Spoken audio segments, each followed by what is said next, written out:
Uganda is a thugocracy. There is nothing, there's no word for what's going on in Uganda today other than a disgrace. And it's a barefaced thugocracy that the United States and every civilized nation should condemn. And Bobi Wine's safety, after having won that election, should be paramount in the minds of foreigners, especially foreign donors or those countries that work with Uganda. In Uganda, the government said the internet shutdown was necessary to prevent misinformation and people using it to abuse and undermine the territorial integrity of Uganda and to protect life and property. And that it was necessary for the government mandated by the Constitution to protect people and to maintain law and order. You are shaking your head. Why so? It's a joke. I mean, the people who are lighting the fires work for the government. There is no law and order in Museveni's Uganda unless you support Museveni. He defines a citizen as those who work for him. He has no idea of what an actual citizen inside Uganda is if they don't agree with him. These are the ravings of a man who's been in power for 40 years and who's just absolutely attempting to develop a dynasty and pass it on to his kid without any deference to the people of Uganda. Why do you think there seemed to be a plan for the son of the president to come? You mentioned dynasty here. Do you think that is the plan in Uganda? Well, do you think this son of the president actually qualifies as a general? Are you kidding me? With his statements made in the last week, he'd have been kicked out of any real army in the world.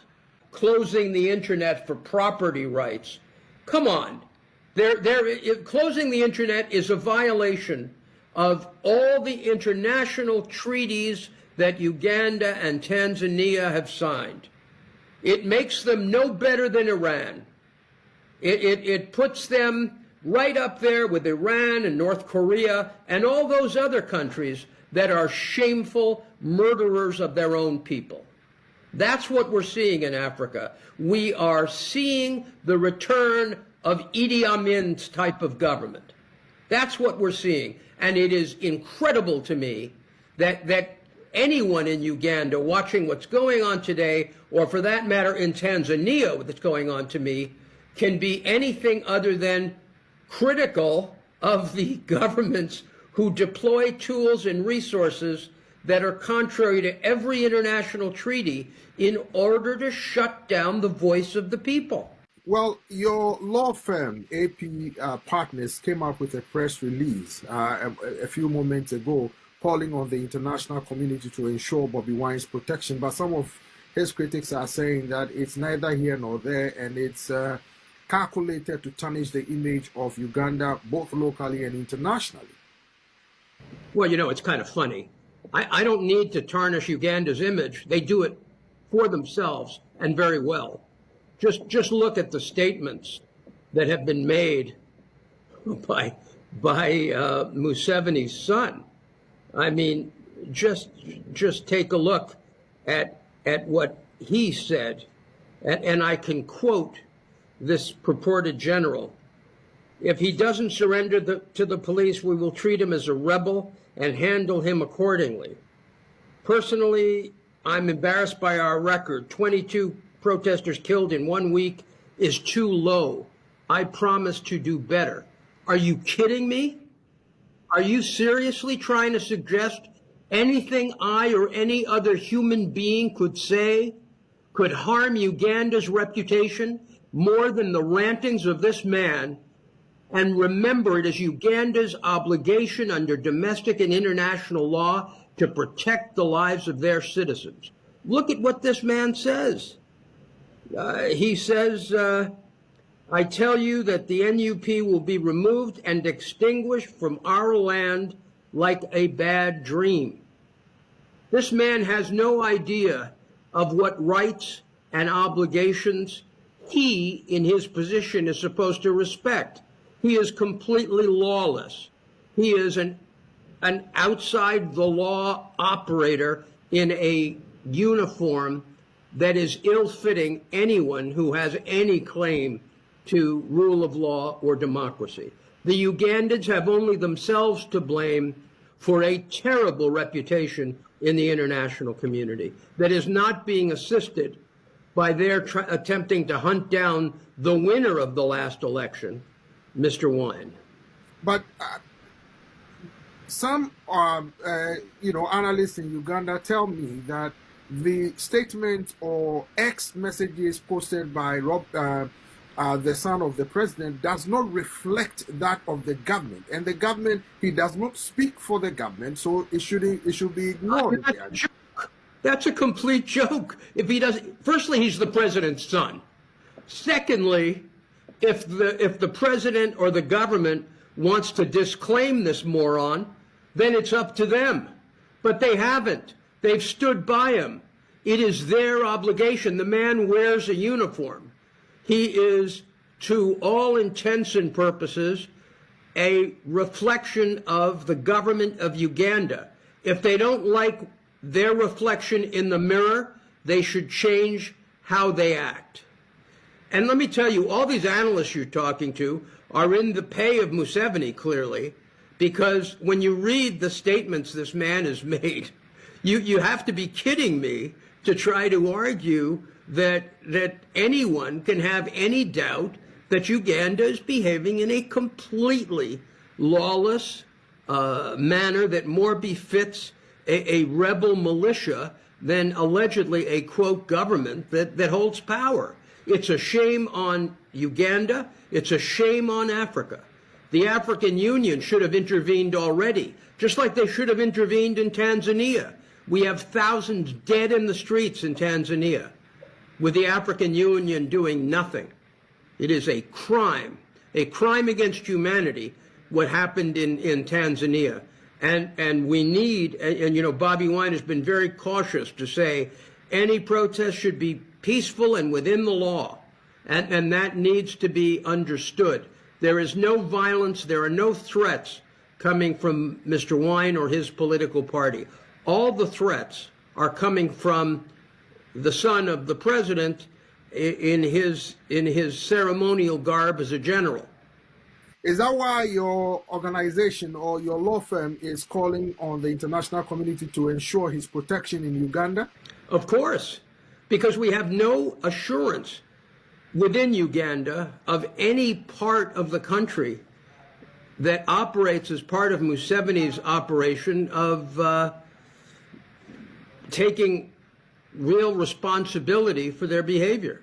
But some people are suggesting that President Museveni has been very clear and unambiguous that anybody who breaks the law will visit them, and that those who have not broken the law are free to campaign. They campaign, nothing happened to them.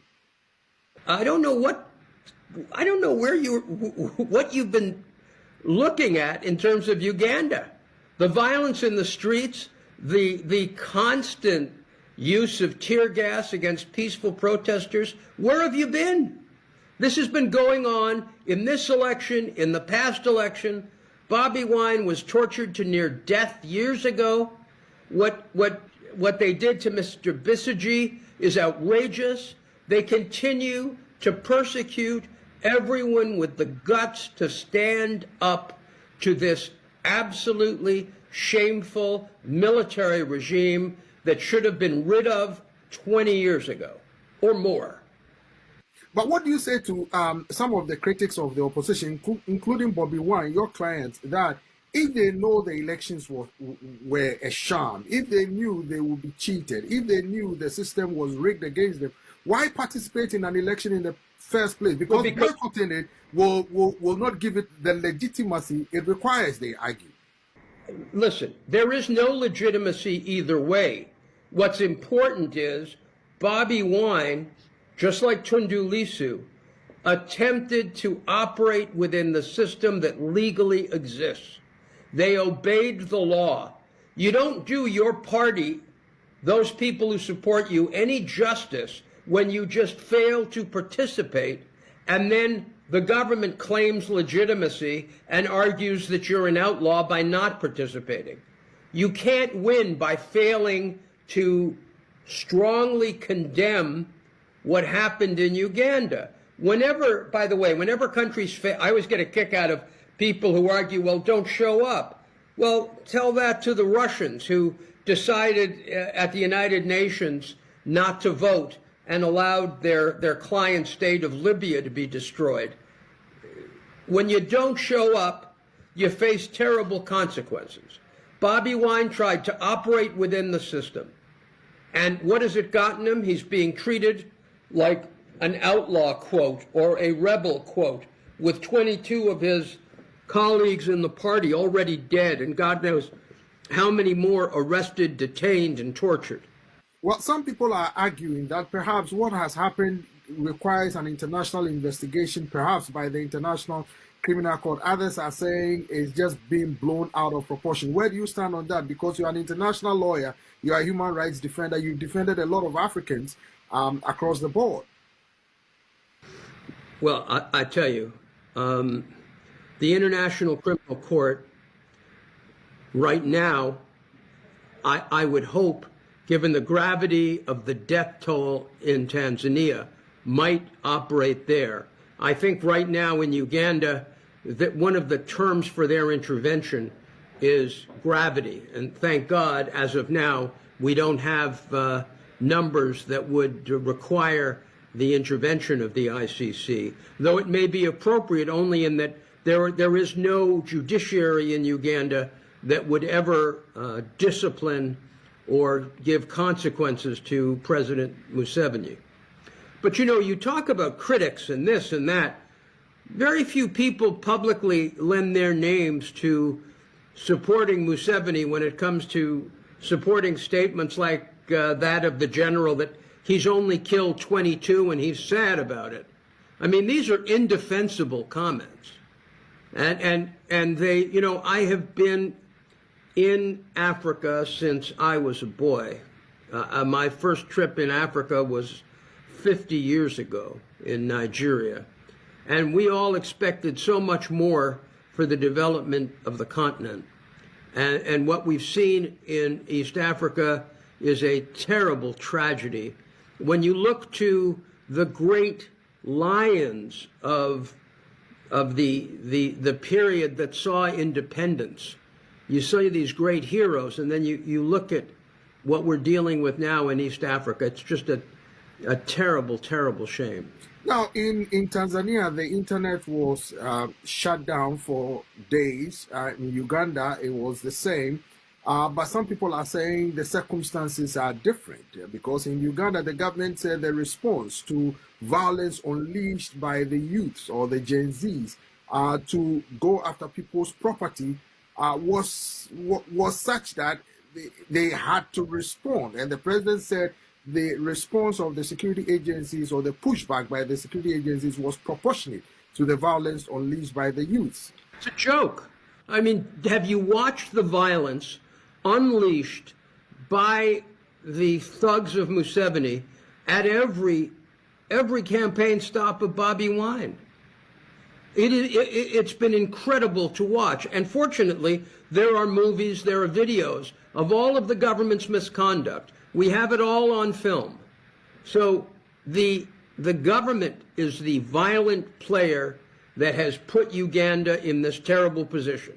And I hope they come to their senses, provide Bobi safe passage back to be with his family, remove the army that has padlocked his home and with his wife inside the house, and allow normalcy to return so that Mr. Wine and his party can rebuild and properly contest this bogus election.